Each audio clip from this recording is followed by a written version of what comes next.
сказал, что я как мой бывший наркоман. Тут был хороший парень и уже слишком предан. В итоге в СИЗО он был передан. То была грустная история, верно. Я не забытая основа моего положения. Снова я забыла о проблемах, хотя в них и живу. Я не знаю, что я сейчас несу. Я не знаю, зачем снова тебя ищу. Я не знаю, зачем тебе песни пишу. Я не знаю, что я сейчас несу. Я не знаю, зачем снова тебя ищу. Я не знаю, зачем песни пишу.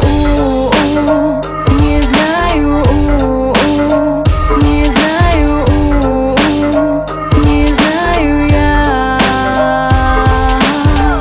Расскажите мне искренне, куда путь держите в истину.